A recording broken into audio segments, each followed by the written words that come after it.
मौत के बाद यह 5 चीजें करते हैं आत्मा के साथ अंतिम यात्रा।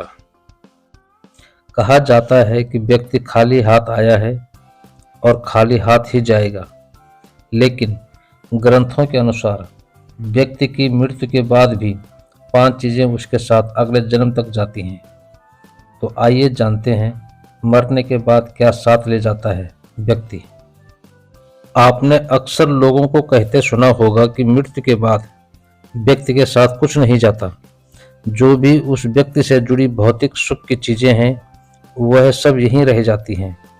अगर पुराण, वेद और बाकी धर्म ग्रंथों को देखा जाए तो उनमें स्पष्ट बताया गया है कि व्यक्ति की मृत्यु के बाद भी कुछ चीजें उसके साथ अगले जन्म तक जाती हैं।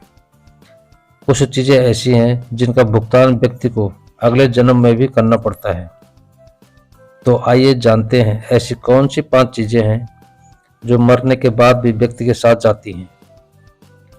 मृत्यु के बाद भी साथ जाता है ज्ञान। ज्ञान ही व्यक्ति को भीड़ में सबसे अलग करता है। ज्ञान के बल पर आप अपनी एक अलग पहचान और लोगों पर छाप छोड़ने में कामयाब रहते हैं।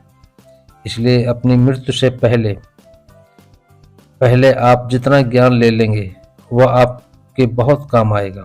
दरअसल ऐसी मान्यता है कि जीवित रहते हुए व्यक्ति जो गुण सीख लेता है वह उसके साथ मृत्यु के बाद भी जाते हैं। इसलिए अपना समय खुद को अच्छा ज्ञान और गुण सीखने में व्यस्त करें। श्री गीता में भी इस बात का जिक्र किया गया है कि ज्ञान और दान कभी नष्ट नहीं होते हैं। मौत के बाद भी साथ जाता है कर्ज। धार्मिक ग्रंथों में बताया गया है कि कर्ज कभी भी व्यक्ति का पीछा नहीं छोड़ता। अगर किसी व्यक्ति ने आपका भला किया है तो उसका ये ऋण जैसे ही मौका मिले उतार देना चाहिए। अगर आप किसी का ऋण नहीं उतारते हैं तो उसे जन्म जन्मांतर तक चुकाना ही पड़ेगा। इसलिए ये ऋण जैसा ही मौका मिले उतार देना चाहिए। अगर आप किसी का ऋण नहीं उतारते हैं तो आपको जन्म जन्मांतर तक वह कर्ज उतारना पड़ेगा। अगले जन्म में वह कर्ज किसी भी रूप में आपको चुकाना ही पड़ सकता है। साथ अगर आपने किसी को कर्ज दिया है और उस व्यक्ति की मृत्यु कर्ज चुकाने से पहले ही हो जाती है तो आपको भी बार बार जन्म लेना पड़ सकता है। इसलिए ऐसे व्यक्ति को उसकी मृत्यु के साथ ही माफ कर देना आपके लिए उचित होगा। मृत्यु के बाद भी साथ जाती है वासना और मोह। ग्रंथों के अनुसार अगर किसी चीज को पाने की चाहत रखते हैं और वह चीज व्यक्ति को न मिले तो मृत्यु के बाद भी उस चीज की वासना उसका पीछा नहीं छोड़ती।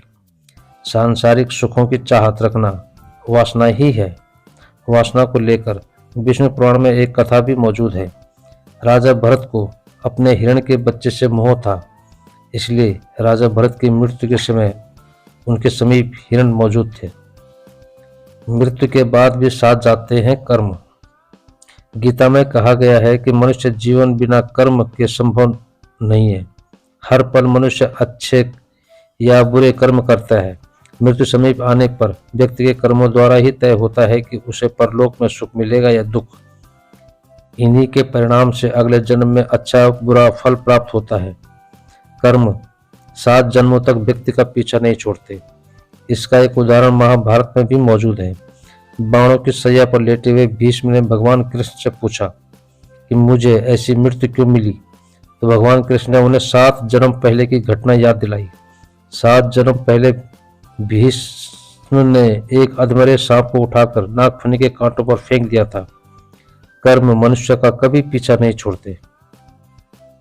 मनुष्य के बाद भी साथ जाता है पुण्य। अपने अक्सर घर के बड़ों से सुना होगा कि दान और परोपकार कभी खाली नहीं जाता है। इसका जिक्र शास्त्रों में भी किया गया है। जीवन में अगर कोई परिचित व्यक्ति आपकी मदद करता है, इसका अर्थ है कि वह पिछले जन्म में आपके द्वारा किए गए दान और परोपकार को चुका रहा है। इसलिए दान पुण्य करते रहना चाहिए। यह व्यक्ति की मृत्यु के बाद भी उसके साथ जाते हैं। इस वीडियो में दी गई सूचना धार्मिक पुस्तकों, विद्वानों और इंटरनेट जानकारी और मान्यताओं पर आधारित है। सुनते चलो 1961 इनकी पुष्टि नहीं करता। तो दोस्तों, यह थी आज की कहानी। अगर पसंद आई हो तो लाइक और सब्सक्राइब करना न भूलें। साथ में कमेंट्स भी जरूर करें ताकि मुझे और वीडियो बनाने के लिए प्रेरणा मिलती रहे। कल फिर मिलेंगे नई वीडियो के साथ। तब तक जय हिंद, नमस्कार।